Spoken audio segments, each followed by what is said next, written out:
el marco del Día Mundial del Agua, Fermín Pascual Ramírez es investigador del Instituto de Investigaciones en Ecosistemas y Sustentabilidad de la UNAM. Advirtió que la escasez del agua en México no es un problema del futuro, sino ya es una realidad que está afectando a millones de personas, y aquí en este espacio lo hemos estado advirtiendo, sobre todo en la sequía que se presentó hace un par de años en diferentes regiones del país. El año anterior también reportamos sequía extrema en varias de las entidades del país, en diferentes regiones, y cada vez es un tema que se debe hablar más al respecto. En una conferencia, el especialista al que me refiero dijo que de acuerdo con datos de la Comisión Nacional del Agua, actualmente el 76.3% de este recurso en el país se destina a la agricultura, mientras que el abastecimiento público representa solo un 14.8%.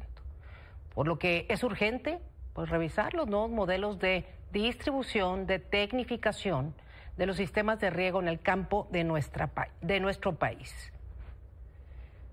Precisamente para hablar sobre este tema que realmente hay que poner en la mesa y no soltarlo, está con nosotros Fermín Pascual Ramírez, investigador, le digo, del IES, de la UNAM. ¿Cómo está, profesor? Muy buenas tardes. Hola, ¿qué tal, Magna? Muy buenas tardes. ¿Cómo están todos?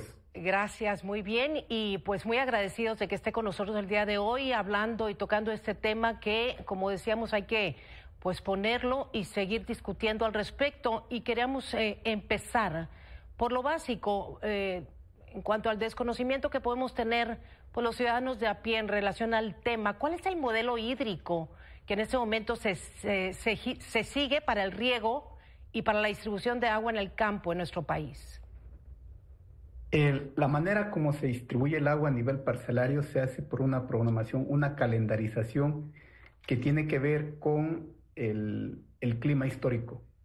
Ahora, en las condiciones de cambio climático en las que estamos, entonces se han movido los patrones de distribución de la lluvia de tal manera que esto pone en riesgo la disponibilidad de agua y la programación del riego. Entonces vamos a tener que adaptarnos, evolucionar a nuevas técnicas que permitan incorporar el monitoreo continuo de la superficie y en conjunto con el crecimiento de los cultivos para dar las cantidades de agua que se requieren. Ahora, profesor, sí, discúlpeme, hay una situación que quiero tratar con usted, porque ya tenemos muchos años en este país que estamos, digamos, en acuerdos importantes con diferentes entidades, tanto al interior de nuestro país como también con estados de Estados Unidos, para la entrega del recurso del agua.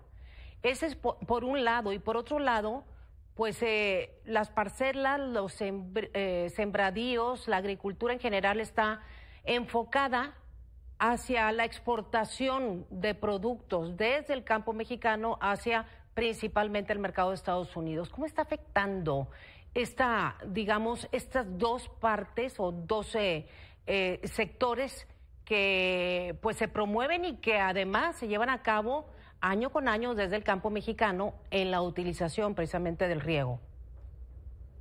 Hay un acuerdo de volúmenes de agua, como las cuencas son compartidas entre México y Estados Unidos, entonces hay acuerdos de volúmenes de agua que deben ser entregados tanto de México para Estados Unidos y de Estados Unidos para México para compensar esos volúmenes de agua.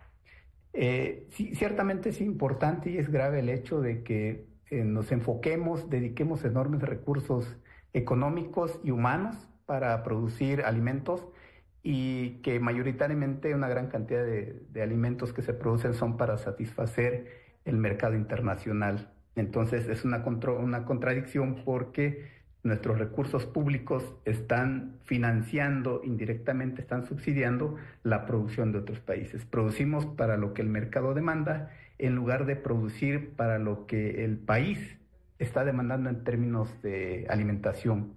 Por ejemplo, en el caso de maíz, se importa aproximadamente el 42% de lo que se consume en el país, mientras que cultivos que son altamente demandantes de agua, por ejemplo el espárrago, las frutillas, el jitomate, el aguacate incluso, son exportados a Estados Unidos, y entonces esto nos trae un desbalance entre la cantidad de agua, el agua virtual que que enviamos y el agua virtual que recibimos en forma de productos agrícolas.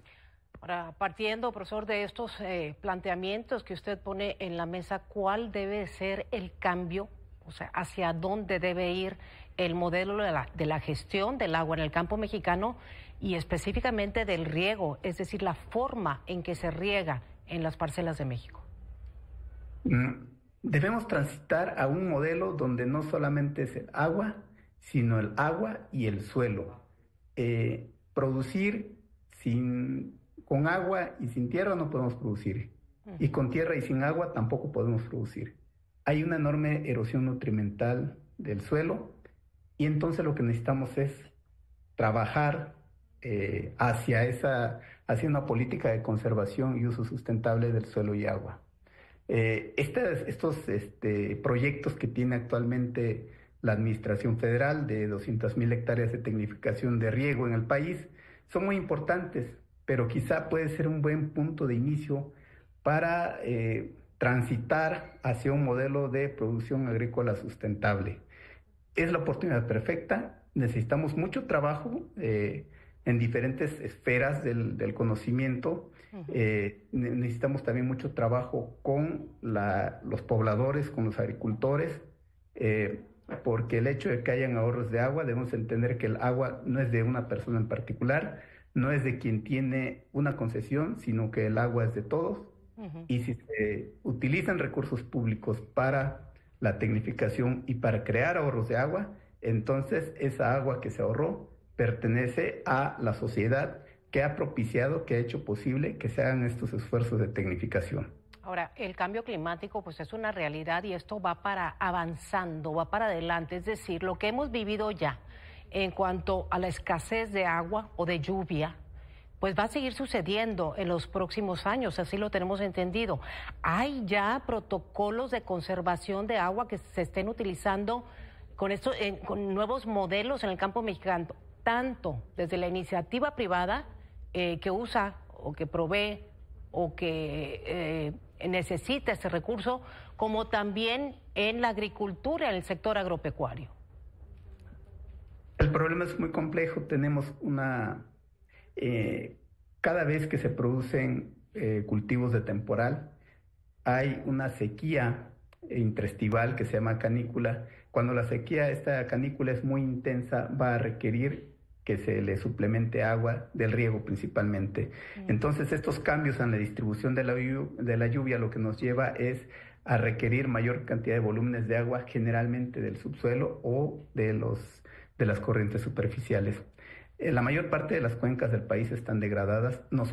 Sí que nos urge un programa de conservación de cuencas en la cual fomentemos la infiltración en todos los ecosistemas para que de esta manera podamos tener agua, que el suelo sea el regulador del escurrimiento, para que después de las lluvias, de que termina la época de lluvias, podamos tener escurrimientos todavía en la época seca.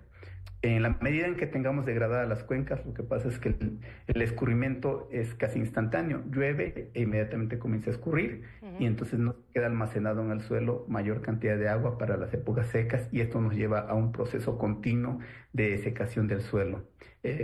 México tiene sed, el suelo tiene sed principalmente, y mientras el suelo siga teniendo sed, todos los esfuerzos que hagamos van a ser de menor impacto. Sí es importante los ahorros, pero también son importantes fomentar esta infiltración, esta captación de agua, tanto para las cuencas que padecen de escasez de agua, como también en las cuencas que hay relativamente mayor cantidad de agua.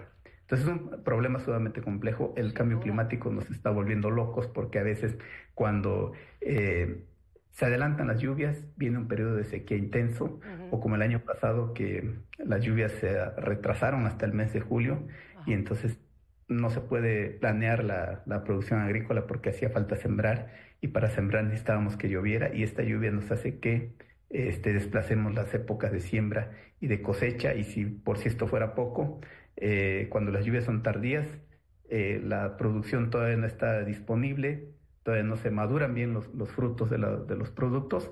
cuando ya comienzan a caer las primeras heladas y entonces esto nos hace tener una crisis en el abasto de alimentos para el país. Sin duda, porque es muy breve la cosecha. Ahora, profesor, sobre esta perspectiva que usted nos está poniendo, ¿quién debe ser o qué sectores están involucrados en la corresponsabilidad de implementar nuevos protocolos, nuevas formas de riego, nuevas formas de cuidar el suelo, este nuevo modelo hídrico en general? ¿Quiénes deberían estar involucrados? Por supuesto que nunca se debe dejar de lado aquí a la CONAGUA, es el órgano rector de todo lo que se refiere al tema hídrico. Tiene que estar dentro de esta mesa de análisis y dentro de esta toma de decisiones. Tiene que estar la Secretaría de Agricultura, tiene que estar Semarnat, por el cuidado de los ecosistemas. La ciencia, el Secretario de Ciencia es importante que esté, y en general creo que todos debemos ir involucrándonos en la medida de lo posible, porque este es un problema de hoy, no es un problema para los hijos y para los nietos.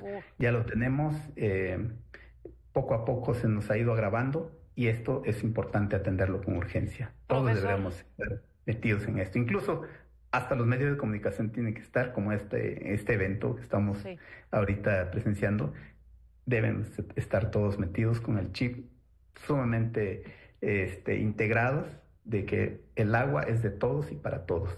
Pues en eso estamos. Gracias, profesor Fermín Pascual Ramírez, investigador del IES de la UNAM. De verdad le agradecemos mucho. Nos ponga pues a pensar, a reflexionar y sobre todo a actuar en relación a este tema tan importante para todos los mexicanos y para el mundo en general. Esto va para adelante, así que queremos seguir platicando con usted si lo permite más adelante. Claro que sí, con mucho gusto. Feliz tarde para ti y para todo tu auditorio. Gracias, profesor. Buenas tardes.